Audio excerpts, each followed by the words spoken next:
Bom, pessoal, até então nós vimos aí o controle de fase, né? Quando basicamente nós temos todo o controle do projeto, geralmente é utilizado em intrasistemas, né? Ou seja, eu tenho vários nódulos ali no mesmo sistema. Foi eu ou foi a minha equipe, nós temos o total controle desse projeto, então a gente consegue aí atribuir esse tipo de controle, né? Depois nós vimos o problema da meta-estabilidade e aí cadeia de ressincronização para nós evitarmos a meta-estabilidade. A cadeia de ressincronização ela não evita problemas lógicos, já que a meta-estabilidade ela pode se resolver para o nível lógico correto ou para o nível lógico errado. Então, a cadeia de ressincronização está ali apenas para entregar mais tempo para que a meta-estabilidade se resolva, mas não para garantir que essa resolução vai ser para o nível lógico correto ou errado. Então, como que eu faço? Então, basicamente, pessoal, toda vez que eu estiver fazendo a transmissão de dados de um sistema mais lento para um mais rápido ou vice-versa, eu vou usar uma fila, tá? Que é a estrutura lógica, né, que nós mesmos utilizamos. A gente vai no supermercado, o que acontece?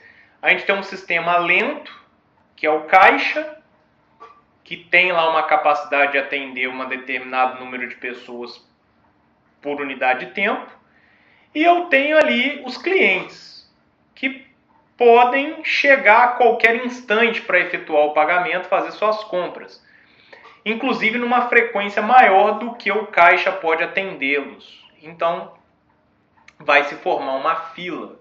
É o que nós utilizamos aqui também. Basicamente, a fila em FPGAs, ela é feita, você tem uma circuitaria no entorno de uma memória RAM dual port. Nós já vimos que nós temos memória RAM dual port nas FPGAs, né? Nessa FPGA que nós estamos utilizando, o Max 10.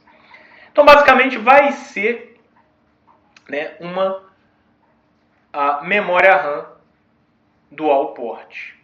True dual port, na verdade.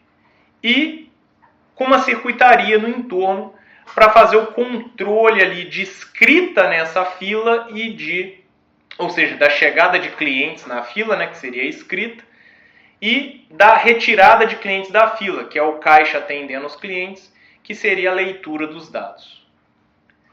O problema é que, novamente, nós temos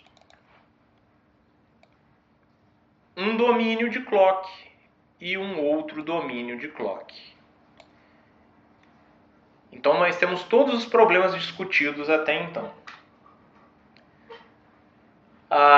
Então aqui eu desenhei justamente mostrando isso. Nós temos a nossa fila, né, que é um conjunto aí de registros, que vai ser a nossa memória. Na verdade, isso daqui é a BRAM. Tá? Na FPGA nós vamos utilizar a BRAM como True Dual Port.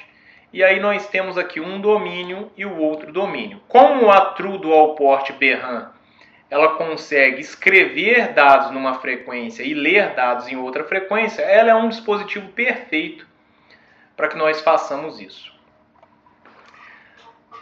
Pessoal, se eu tiver o controle ainda desses projetos, de ambos, né, desse domínio e desse domínio, ou seja, de quem escreve e de quem lê, eu consigo fazer uma fila sem handshake, ou seja, sem sinais de controle. Porque eu tenho conhecimento de quantos dados serão escritos por vez e em que frequência, tá? E eu tenho a capacidade de conhecer quantos dados serão lidos por vez e em que frequência. Ou seja, eu consigo dimensionar o tamanho da fila para que acomode os dados a serem escritos, de acordo com a frequência, com a capacidade de leitura do lado da leitura. Porém, quando eu não tenho essa capacidade, eu vou ter que criar sinais de controle. Eu vou ter que criar um protocolo de controle. É o que a gente chama aí em sistemas digitais microprocessados de handshake, ou seja, aperto de mão. Ou seja, tem que ter um acknowledgement, né? Tem que ter assim, ó, você recebeu o dado? Sim, eu recebi. olha, você está apto a receber mais dados? Sim, eu estou, ou sim, não estou. Então tem que haver essa comunicação entre os dois lados aqui, para que eu não escreva mais dados do que a fila é capaz de suportar e para que eu não leia dados além da capacidade, ou seja, eu já li todos os dados e continuo lendo, então eu vou estar lendo algum lixo, algum resquício de informação dentro da memória, mas que não tem qualquer valor. Tá? O exemplo dado aqui, pessoal, por exemplo, dispositivos, né, PCI. Então, por exemplo, eu tenho memória, né, vamos supor a memória RAM do computador, que é uma memória bem rápida, né, e aí ela vai jogar dados para um disco rígido, né, não é o caso aqui porque é uma interface PCI, mas para uma placa qualquer que seja mais lenta.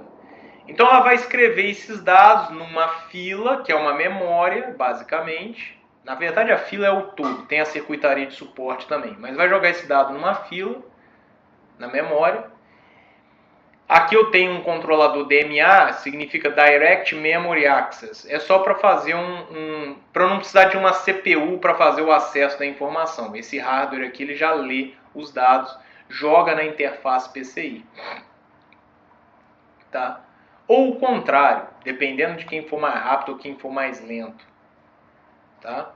Geralmente, essa palavra que vai aparecer muito burstable significa que eu escrevo uma pancada de dados, um burst de dados, ou seja, eu escrevo uma página de dados, um pacote de dados, e aí depois eu espero que o outro lado leia. Né? Então, se eu não tiver o controle exato da capacidade de leitura e de escrita dos dois lados aí, eu vou precisar fazer um handshake. Então esse handshake basicamente ele é feito por essas flags aqui, ó, de empty e de full. Ou seja, o lado que está escrevendo, tá? Eu estou escrevendo aqui, ó. Eu preciso saber se já encheu a fila. Porque se já tiver enchido a fila, eu não posso escrever mais. Porque esse cara é implementado por uma memória. A memória tem tamanho finito. Então, full significa que eu não posso escrever. E o lado que está lendo? O lado que está lendo, ele precisa checar a flag de empty. Por quê? Se a flag de empty estiver levantada, significa que eu não tenho dados na minha memória, na minha fila. Então, não tem nada a ser lido. Então, eu não posso ler, se não tem nada a ser lido. Tá? Então aqui seria nesse sentido. Então essas flags, elas são feitas, né, o handshaking, elas são geradas por máquinas de estado muito simples, tá, pessoal? 3 estados aí para gerar a flag de full, né? 3 estados aí para gerar a flag de empty, né?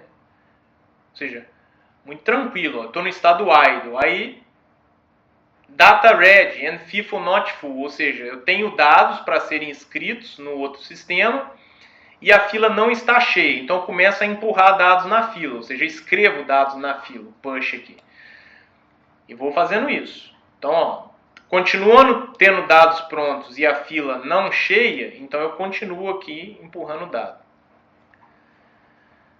Eu tenho dado a ser escrito, mas encheu a fila, então eu vou mudar de estado.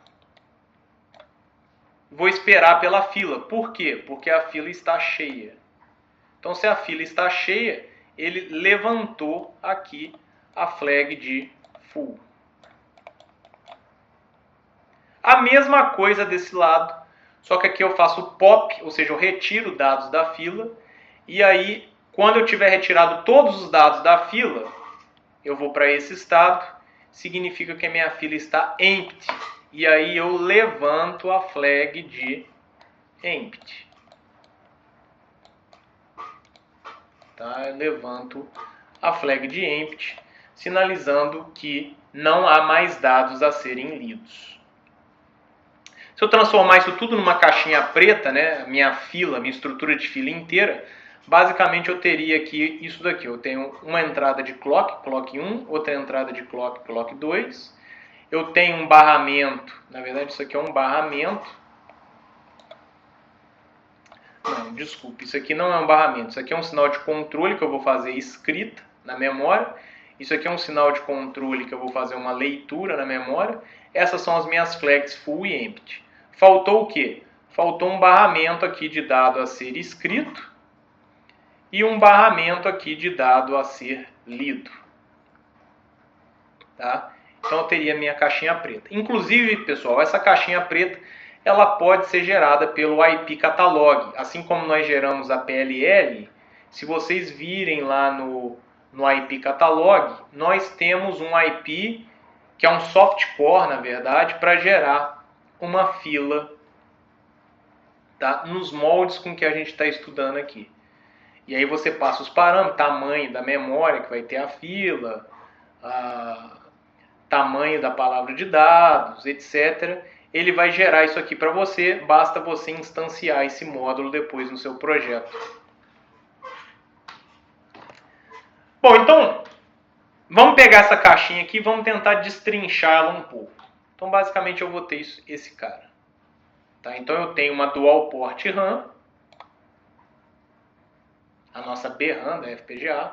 Essa linha vermelha está delimitando os domínios. Então, aqui eu tenho o domínio de escrita, aqui eu tenho o domínio de leitura. E aí, o que acontece? Ora, eu vou precisar escrever no domínio de leitura. Só que o domínio de leitura é lento. Esse cara aqui é lento. Comparado com esse cara aqui que é rápido. Tá? Comparado com esse cara aqui que é rápido.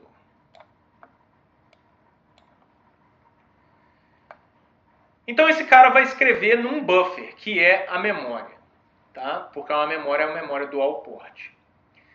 E aí eu vou ter que ter a circuitaria de controle. Como que essa circuitaria de controle funciona? Então, beleza, eu vou mandar o sinal de write e vou mandar o dado. Por isso que está mais negrito aqui, mais grosso, porque aqui é um barramento. Aqui é um bit só, aqui é um barramento. Onde está mais grosso é barramento.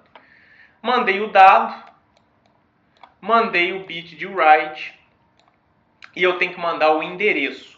Só que é um endereço, na verdade, é uma escrita sequencial, né? Porque geralmente eu mando um pacotão de dados e ele é escrito sequencialmente na memória. Então eu não mando o endereço. O endereço ele é gerado automaticamente no Write Address Generation. Basicamente vai ser um contador, né? Que vai incrementar quando eu estiver escrevendo dados e vai decrementar quando eu estiver lendo os dados. E eu escrevo sequencialmente na minha memória dual port RAM. Esse endereço ele vai ser transformado em código Gray. Isso é muito importante. Por que ele vai ser transformado em código Gray? A gente já chega lá. Tá? Uma vez ele transformado em código Gray, ele vai atravessar de domínio. Quando ele atravessa de domínio, olha lá o que aparece. Ó. Eu posso ter problemas de sincronização, problemas de metaestabilidade. Então, aparece a nossa cadeia de ressincronização. Aqui só estão desenhados 2 flip-flops, mas como nós vimos, podem ser N flip-flops. Aqui só foram desenhados 2 flip-flops. Então, eu só estou dando esse tempo aqui, ó, esse slack, para que a metaestabilidade se resolva. Uma vez que esse endereço chegou ao outro lado, aí é que vai ser gerado a flag de empty ou não, né? Aqui é o gerador de flag de empty. Então, o gerador de flag de empty, basicamente, é essa maquininha de estado. Pessoal, para que a gente transforma esse endereço em código Gray? Qual que é a característica do código Gray? Entre uma contagem e a contagem subsequente, adjacente, vamos dizer assim, que pode ser tanto a contagem para cima quanto a contagem para baixo, ela só varia 1 bit. Não importa se eu tenho um barramento de endereço de 1000 bits. Tá? Contagens adjacentes só mudam um único bit por vez. Isso é importante, já que eu estou cruzando domínios de clock. Como nós vimos, a cadeia de ressincronização, ela mitiga o problema da metastabilidade, mas ela não mitiga o problema de eu interpretar, da metastabilidade ser resolvida para o nível lógico errado. Então, se o endereço de n bits na cadeia de ressincronização, essa cadeia de ressincronização, a metastabilidade aqui, ela se resolveu para um valor errado, tá? O que vai acontecer? A minha contagem, ela vai ser errada somente de uma contagem. Então, eu estava em 5 de contagem. Aí aqui gerou 6 agora, já que a escrita é subsequente, né? Então, 5, 6. Aí passou para o código Gray, transformou o 6 em código Gray, passou pela cadeia de sincronização, deu problema. Então o que vai acontecer? A gente sabe, né, o meu circuito aqui do Empty Generation, ele sabe que só poderia ter mudado 1 bit por vez. Então mesmo que tenha tido problemas em N bits aqui da minha cadeia de sincronização, ele sabe que o endereço não poderia ter sido mudado de mais ou de menos de que 1. Né? Então, você tem um certo controle sobre esse endereço sendo gerado, tá? Que foi gerado aqui, mas que atravessou o domínio de clock. A mesma coisa acontece para o read. Quando eu leio, né? O read address generation, basicamente, ele vai decrementar um contador, né? Mas esse valor de saída do contador é transformado em código Gray também, porque ele também atravessa os domínios. E aí você tem a geração da flag de full. Tá? Então, basicamente é por isso que nós transformamos esses endereços, tanto de escrita quanto de leitura, para código Gray. Por quê? Porque eles vão atravessar os domínios de clock. Na cadeia de ressincronização você pode ter problemas, tá, com esses endereços, mas já que era código Gray, você sabe qual era o valor do endereço anterior, você sabe que agora, como eu estou escrevendo, o endereço só poderia ser um maior. Se o endereço chegou 5 maior, significa que houve um problema na cadeia de ressincronização. Então a flag de empty ela vai esperar o próximo pulso de clock, porque aí os dados já vão ter se estabilizado, a metastabilidade já vai ter se resolvido, e aí ele vai pegar o endereço correto. A mesma coisa aqui. Só que aqui esse cara não incrementa o endereço, ele diminui o endereço. Então se o endereço era 5, o anterior, agora eu sei que é 4, porque eu estou lendo, né, sequencialmente. Se chegou 3, houve alguma coisa errada, provavelmente aqui na cadeia de ressincronização. Então ele vai esperar o novo pulso de clock, que aí o valor correto vai chegar, e aí sim ele gera corretamente a flag de full, né, ou de empty aí nos dois casos. Então a estrutura de fila ela é muito utilizada em intersistemas, né? Nós temos aí sistemas distintos comunicando dados entre si. Como foi o exemplo aqui, né, numa estrutura de computador, isso aqui é muito comum, você ter uma fila para fazer interface entre um circuito muito rápido, né, que aqui eu chamei de Burstable Memory, pode ser uma memória RAM, e aqui uma interface PCI que opera mais lentamente que a memória RAM. Tá? Então, esses dados vão ter que cruzar aí. Para não haver sobrecarga do dispositivo que faz essa leitura, eu escrevo num buffer. Uma outra coisa que nós fazemos, pessoal, isso aqui já é uma questão de boa prática de projeto, tá? Não é nenhuma questão de correção em si. Mas uma vez que eu tenho esses problemas de clock e eu vou fazer circuitos sincronizadores, cadeias de ressincronização, etc., não misturar a descrição dessas cadeias de ressincronização no próprio módulo. Porque eu poderia pegar essa caixinha aqui, ó, embutir ela aqui, ó, na mesma descrição de módulo. Essa não é uma boa prática, tá? Primeiro, se eu fizer isso, eu perco portabilidade. Já que se eu descrever um módulo específico para a cadeia de ressincronização, eu posso instanciar essa cadeia de sincronização em diversos pontos do meu circuito. Se eu embutir ela aqui, eu não vou poder fazer isso. Então esse é o primeiro ponto. O segundo é que fica mais complexo eu controlar isso lá no Time Quest Time Analyzer, quando eu estiver fazendo as análises e quando eu estiver setando as constraints que a gente definiu aqui. Tá? Então, é uma ótima prática de projeto particionar, modularizar as cadeias de ressincronização. Ó, nesse caso aqui eu poderia ter um módulo sync e aí eu instanciei ele 2 vezes. Se eu tivesse embutido aqui, eu não poderia fazer isso.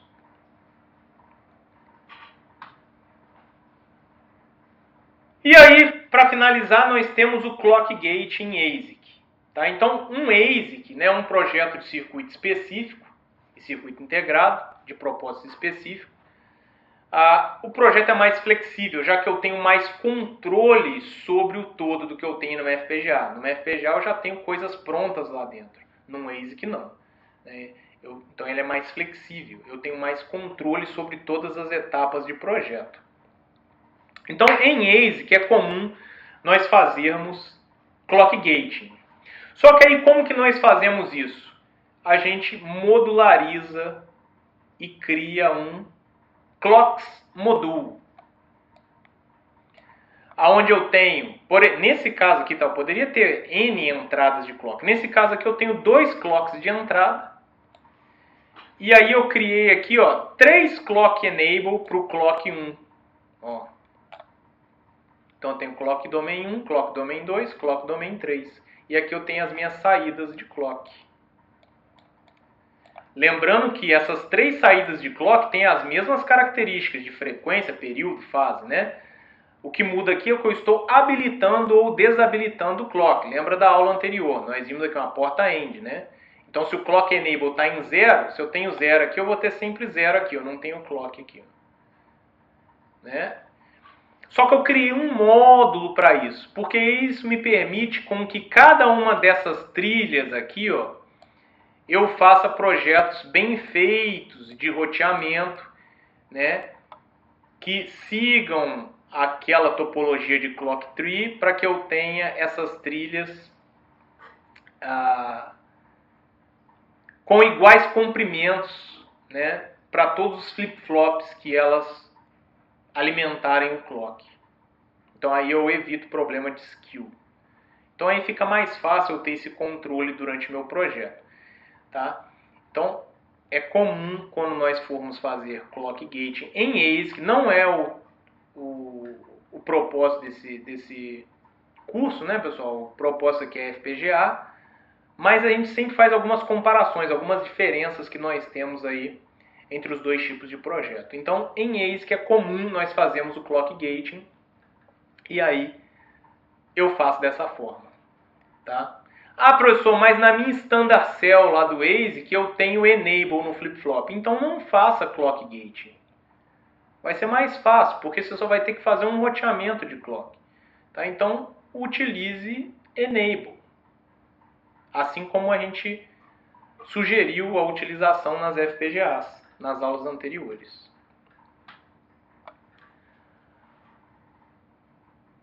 Pessoal, é muito comum FPGAs serem utilizadas para prototipagem de ASIC. Eu já comentei com vocês, né, nos processos mais novos, inclusive, a gente costuma nem ter acesso, né, só grandes fábricas aí terceirizam nas foundries, né, que fabricam os circuitos integrados em si. Mas, por exemplo, eu quero utilizar lá, dificilmente eu não vou ter como, tá? Então eu já vou ter que usar processos mais antigos, por exemplo, processo de 5 anos atrás, que mesmo assim não são baratos. Uma rodada de prototipagem de um ASIC num processo aí de 5, 6 anos atrás, eu vou pagar talvez na casa de $1 milhão para uma centena de chips, um lote de protótipo. E aí se eu tiver feito alguma coisa errada, poxa, eu joguei no lixo $1 milhão. Então é muito comum eu pegar uma FPGA que comporte elementos lógicos, IPs, etc., suficiente para que eu teste o meu ASIC na FPGA. Muitas das vezes eu não consigo testar o sistema como um todo. Eu tenho que testar por partes. Tá? mas já é uma coisa mais próxima da realidade, né? Antes de eu realmente botar para valer, pagar lá uma rodada de fabricação de um ASIC. Uma das coisas que a gente não consegue testar como um todo é, por exemplo, no meu projeto ASIC eu tinha clock gating, eu fiz isso aqui no meu projeto ASIC. A gente já viu que essa não é uma boa abordagem em FPGA. Então o que eu posso fazer? Na descrição do meu Verilog, o Verilog aceita diretivas de compilador. Então ele aceita, por exemplo, o define, que a gente usa muito lá em sistemas embarcados, no C, né? Linguagens de mais alto nível não utilizam isso daqui mais, tá? Mas é porque linguagens de muito alto nível, geralmente, elas não são multiplataformas, assim. Você troca o compilador e tudo bem, né? Aqui não é o caso. Então aqui você tem essa diretiva de pré-compilação, ou seja, o Quartz ele pré-compila a nossa descrição Verilog e vai definir. Então, por exemplo, se eu definir FPGA, e eu comentei aqui, ó, define ASIC, então não está definido o ASIC, está definido FPGA. Então, olha lá o que aconteceu, ó. Se está definido ASIC, ele faz o clock gating. Ó, aqui ó, a porta end aqui, ó. Tá? Aqui, ó. É o clock gate, é isso aqui que está definido aqui, ó. Tá? Aqui é o clock 1, tá? Aqui eu chamei de system clock 1 e aqui é o nosso clock enable 1, tá? Então isso se ASIC está definido. Não está, ó, eu comentei aqui, ó, não está, está definido FPGA. Então, na verdade, isso aqui não vai acontecer. O que vai acontecer é que o clock domain 1 vai ser o system clock mesmo. Então, eu não tenho clock gating. Ah, professor, mas então como é que eu vou testar o meu sistema ASIC no FPGA? Aí eu vou ter que fazer ressalvas, tá? Mas isso aqui é muito utilizado. Então isso aqui é só para exemplificar que as diretivas de pré-compilação elas são aceitas em Verilog e são bastante utilizadas também.